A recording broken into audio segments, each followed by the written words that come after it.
પશ્ચિમ એશિયામાં શરૂ થયેલું મહાયુદ્ધ હજુ પણ લંબાતું જાય છે ત્યારે આંતરરાષ્ટ્રીય અખબાર વોલ સ્ટ્રીટ જર્નલ દ્વારા દાવો કરવામાં આવ્યો છે કે અમેરિકા સ્ટ્રેટ ઓફ હોર્મુઝને ખોલાવ્યા વગર જ આ યુદ્ધ પૂરું કરી શકે છે।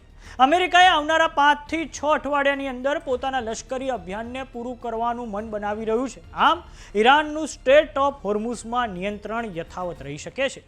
તો આવો જાણીએ સમાચાર વિસ્તારથી। નમસ્કાર, જમાવટ સાથે હું શુપાલ।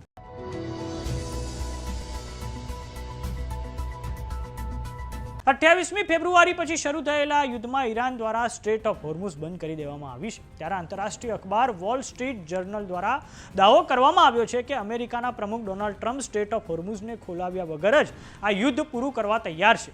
આગામી 4 થી 6 અઠવાડિયાની અંદર ટ્રમ્પ ઈરાન યુદ્ધમાંથી બહાર નીકળવાની યોજના બનાવી રહ્યા છે। આમ ઈરાનનું સ્ટ્રેટ ઓફ હોર્મુઝ પર પ્રભુત્વ યથાવત રહી શકે છે।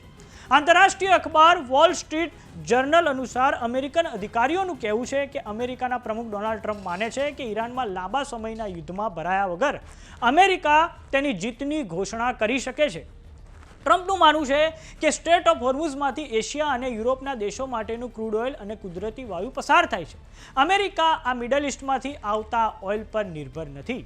આપને જણાવી દઈએ દર્શક મિત્રો કે ઈરાન યુદ્ધ શરૂ થયા પછી આંતરરાષ્ટ્રીય બજારોમાં ક્રૂડ ઓઇલના ભાવોમાં સતત ઉછાળો જોવા મળ્યો છે અને હાલમાં આ ભાવો $100 પણ કુદાવી ચૂક્યા છે। પરંતુ એક તરફ ઈરાન સાથે વાર્તાલાપ ચાલુ છે અને બીજી તરફ અમેરિકા પશ્ચિમ એશિયામાં પોતાનો લશ્કરી જમાવડો સતત વધારી રહ્યું છે।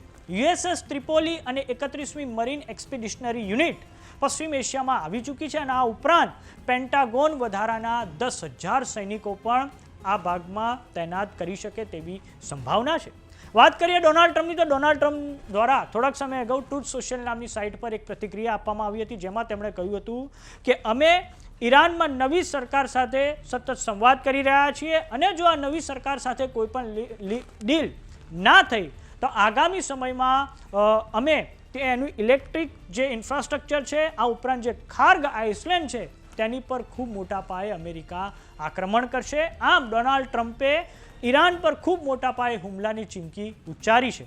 તો બીજી તરફ સમગ્ર દુનિયાની નજર એપ્રિલની 6મી તારીખ પર છે ત્યારે એ જોવાનું રહેશે કે અમેરિકા અને ઈરાન વચ્ચેનું યુદ્ધ કયો નવો વળાંક લે છે। વાત કરીએ નાટો દેશોની તો થોડાક સમય અગાઉ સ્પેન દ્વારા જાહેરાત કરવામાં આવી હતી કે તે ઈરાનમાં બોમ્બ વર્ષા કરવા માટે અમેરિકાને પોતાના એર સ્પેસનો ઉપયોગ નહીં કરવા દે।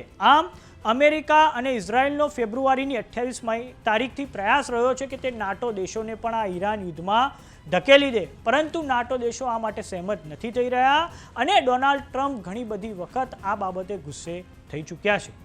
તો સમાચારોમાં અત્યારે બસ આટલું। જોતા રહો જમાવટ। જો તમામને યુટ્યુબ પર જોઈ રહ્યા તો સબસ્ક્રાઇબ કરો, જો તમામને ફેસબુક પર જોઈ રહ્યા તો ફોલો કરો, સાથે જ અમારી વોટ્સએપ ચેનલ આવી ગઈ છે, જોઈન કરવાનું ના ભૂલતા। નમસ્કાર।